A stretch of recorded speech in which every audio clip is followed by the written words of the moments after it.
Hi everyone, for today's video I will share you my reflection in midterm. The first topic is Act of Declaration in Philippines Independence. This topic tell me more in which I've learned a lot about the Philippines independence in which very familiar and also giving me a knowledge and understanding. It relate to me because me as a human have an history and independence in my own lives. The declaration began with the recall of abuses of civil guards, which are left unpunished and unjust deportations of illustrations, Filipinos ordered by General Blanco and requisited by the Archbishop and friars to keep them ignorant. The declaration also mentioned their resolve to continue the revolution that started in August 1896 to regain the interdependence and sovereignty of which the people have been deprived by Spain.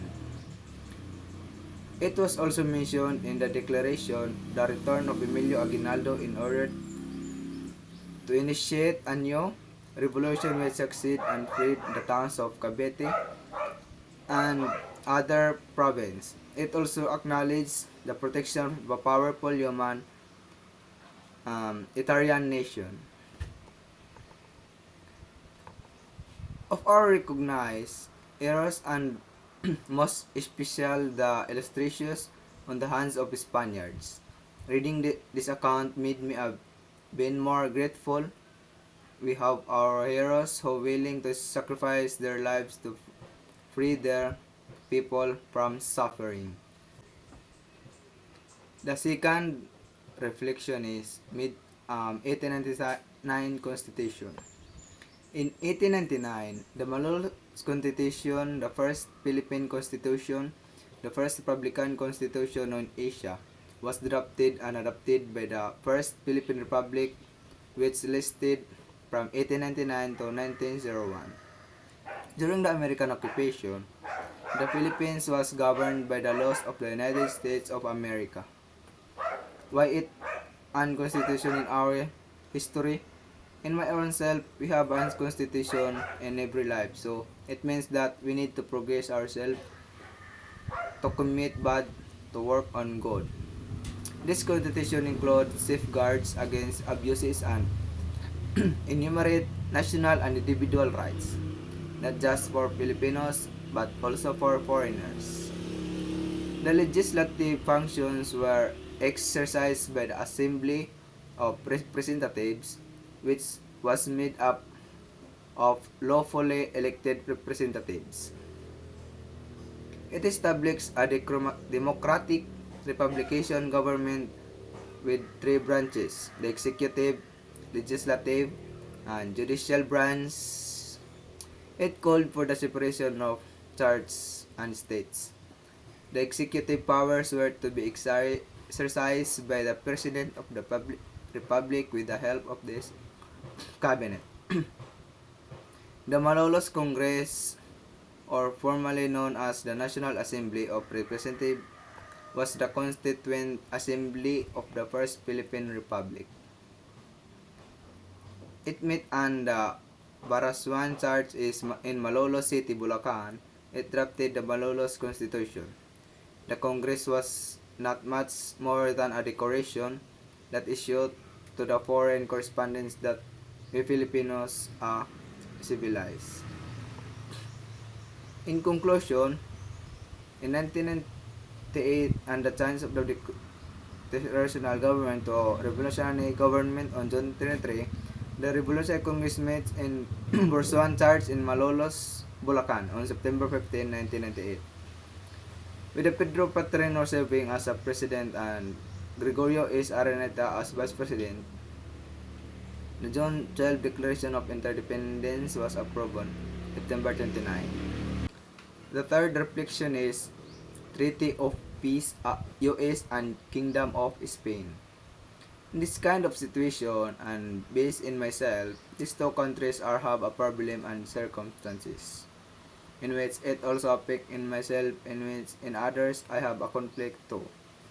Whereas on the 10th day of December 1898, a treaty peace was concluded and signed by their respective plenipotentiaries in Paris in the name of Her Majesty the Queen Regent of Spain.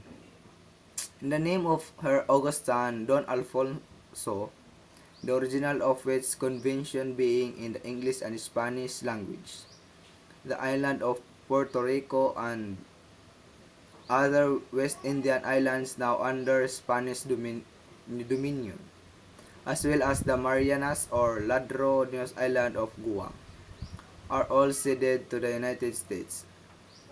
And as the islands is, upon its evacuation by Spain, to be occupied by the United States will, so long as such as occupation shall last, assume and discharge the obligation that under internation all law result from the fact of its occupation.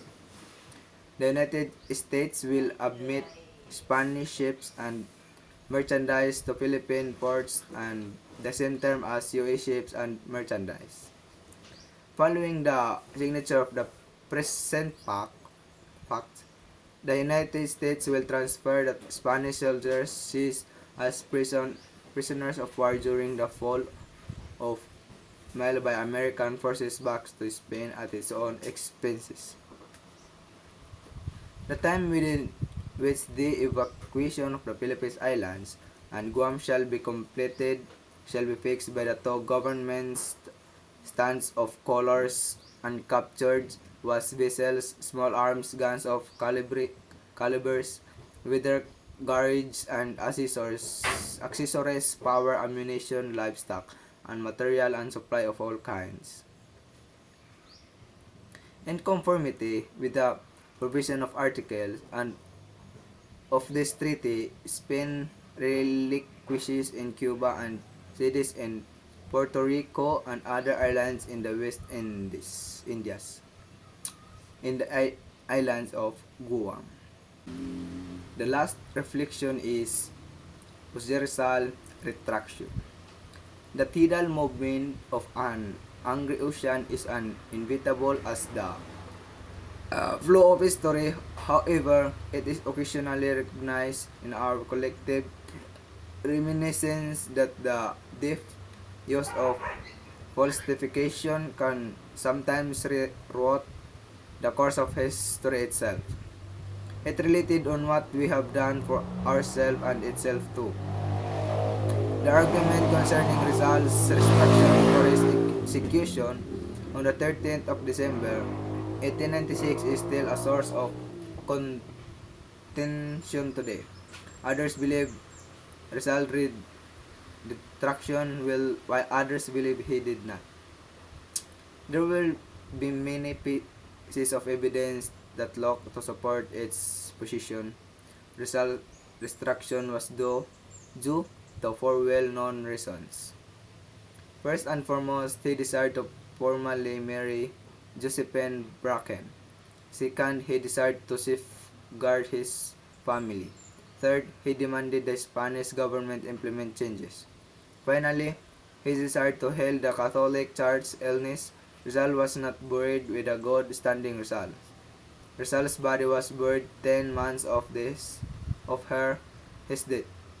He was also buried without a coffin in a cemetery of anti-Catholic Church. He should have been buried properly if ever he has converted back to the Catholicism.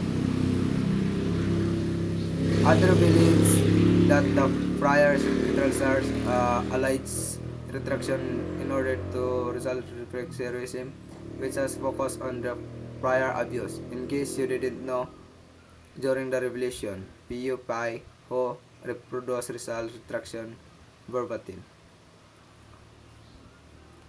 So that's it for the videos, and I hope you enjoy to watch this.